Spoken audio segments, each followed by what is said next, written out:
Mengapa dunia penuh perang dan penindasan? Jawaban mengejutkan Al-Quran. Bayangkan jika suatu hari Anda bangun di dunia yang tidak ada perang, tidak ada penjajahan, tidak ada penindasan, tidak ada kebencian antar manusia, kedengarannya seperti dunia yang sempurna. Namun kenyataannya, sejak ribuan tahun sejarah manusia, dunia selalu dipenuhi oleh perang. Manusia saling membunuh, bangsa saling menjajah, orang kuat menindas yang lemah. Pertanyaannya sangat sederhana tapi dalam. Mengapa dunia ini selalu penuh konflik? Apakah karena manusia memang jahat, ataukah karena hawa nafsu manusia dan tipu daya setan? Ataukah ini semua adalah ujian dari Allah bagi manusia? Dan yang paling penting, apakah mungkin menciptakan perdamaian dunia menurut Islam? Mari kita bongkar rahasia besar kehidupan ini menurut Al-Quran. Bagian 1. Dunia memang tempat ujian. Hal pertama yang harus kita pahami adalah dunia ini bukan tempat istirahat. Dunia adalah tempat ujian. Allah berfirman, "Alladzi khalaqal mauta wal hayata liyabluwakum ayyukum ahsanu amalan." Yang menciptakan mati dan hidup untuk menguji kalian, siapa di antara kalian yang paling baik amalnya? Surah Al-Mulk ayat 2. Artinya, ada orang diuji dengan kekayaan, ada orang diuji dengan kemiskinan, ada orang diuji dengan kekuasaan, ada orang diuji dengan penindasan. Sebagian manusia diuji dengan kekuatan, sebagian lainnya diuji dengan kesabaran. Karena itulah dunia tidak pernah menjadi tempat yang sepenuhnya damai. Para ulama mengatakan, jika dunia penuh dengan keadilan sempurna, maka manusia tidak akan merindukan surga. Bagian 2. Kerusakan dunia disebabkan perbuatan manusia. Al-Quran menjelaskan dengan sangat jelas, kerusakan dunia bukan sekadar takdir tanpa sebab. Allah berfirman, "Zaharal fasadu fil barri wal bahri bima kasabat aydin nas." Telah tampak kerusakan di darat dan di laut disebabkan oleh perbuatan tangan manusia. Quran Surah Ar-Rum ayat 41. Kerusakan itu berupa peperangan, penjajahan, eksploitasi manusia, kerusakan alam, ketidakadilan ekonomi. Ketika manusia menjauh dari petunjuk Allah, maka kerusakan akan muncul. Sejarah manusia membuktikan hal ini. Banyak perang besar terjadi karena keserakahan, ambisi kekuasaan, perebutan sumber daya. Bagian 3. Hawa nafsu manusia. Islam menjelaskan bahwa salah satu sumber konflik terbesar adalah hawa nafsu manusia. Allah berfirman, "Afara'aita man ittakhadha ilahahu hawahu." Apakah kamu melihat orang yang menjadikan hawa nafsunya sebagai Tuhan? Quran Surah Al-Jatsiyah ayat 23. Ketika manusia mengikuti hawa nafsu, lahirlah keserakahan, kesombongan, ambisi kekuasaan, cinta dunia berlebihan. Karena itu banyak penjajahan terjadi bukan karena kebutuhan, tetapi karena keserakahan. Banyak konflik terjadi bukan karena kebenaran, tetapi karena ego manusia. Bagian 4. Tipu daya setan. Selain hawa nafsu, ada musuh lain manusia, setan. Allah berfirman, "Innama yuridu syaitanu an yuqi'a bainakumul adawata wal baghdha'a."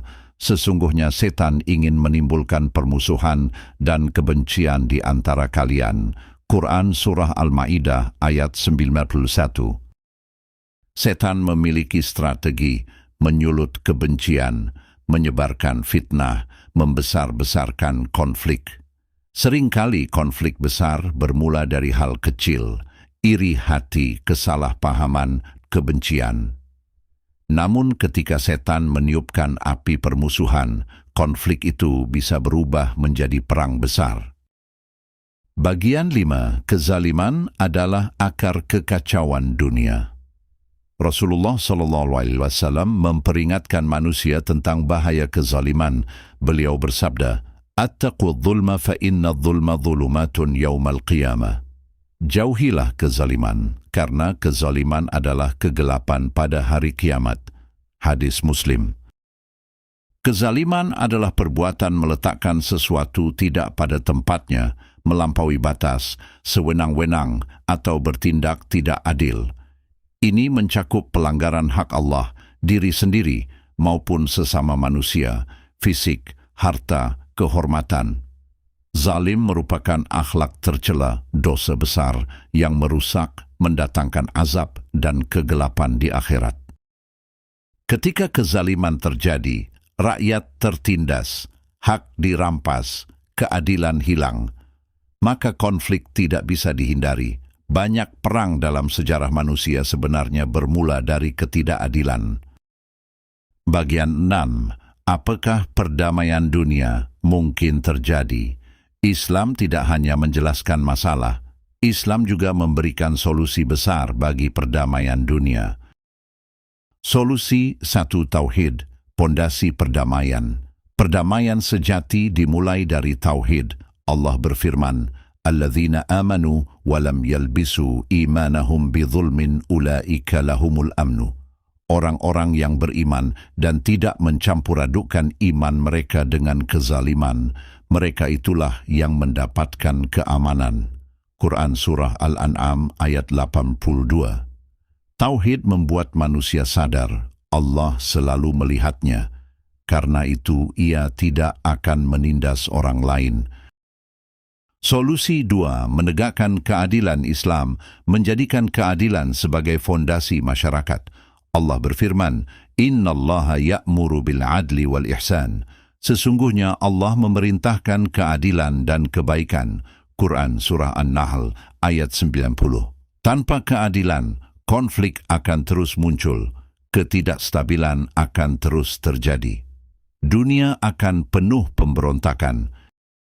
Solusi 3. Mengendalikan hawa nafsu.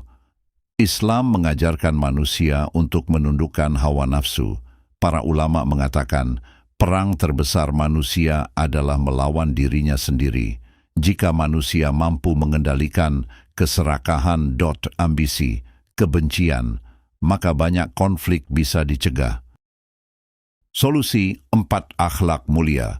Rasulullah SAW bersabda, "Innama bu'ithtu liutammima makarimal akhlaq." Sesungguhnya aku diutus untuk menyempurnakan akhlak mulia. Hadis Ahmad. Akhlak yang menciptakan perdamaian, kasih sayang, kejujuran, memaafkan, menolong sesama. Ketika akhlak rusak, maka masyarakat juga rusak. Solusi 5. Amar ma'ruf, nahi mungkar. Allah berfirman, "Kuntum khaira ummatin ukhrijat linnas." Kalian adalah umat terbaik yang dilahirkan untuk manusia, menyuruh kepada yang baik dan mencegah dari yang mungkar. Surah Ali Imran ayat 110.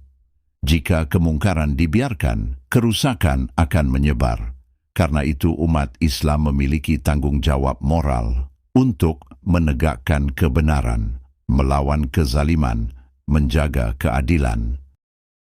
Penutup saudaraku, mengapa dunia penuh konflik? Karena dunia adalah tempat ujian, karena manusia mengikuti hawa nafsunya, karena setan menebarkan permusuhan, dan karena kezaliman merajalela. Namun Islam memberi harapan, jika manusia kembali kepada tauhid, keadilan, akhlak mulia, dan petunjuk Al-Quran, maka dunia bisa menjadi tempat yang lebih damai. Namun ingat satu kebenaran besar, perdamaian yang sempurna hanya ada di surga. Karena itu tujuan utama seorang mukmin bukan hanya memperbaiki dunia, tetapi juga mempersiapkan kehidupan abadi di akhirat. Semoga Allah menjadikan kita termasuk orang yang membawa kedamaian di bumi. Amin. Wa sallallahu ala nabiyyina Muhammad wa ala alihi wa sahbihi ajma'in. Walhamdulillahi rabbil alamin. Subhanaka Allahumma wa bihamdika ashhadu an la ilaha illa anta astaghfiruka wa atubu ilaik. Wassalamu alaikum warahmatullahi wabarakatuh.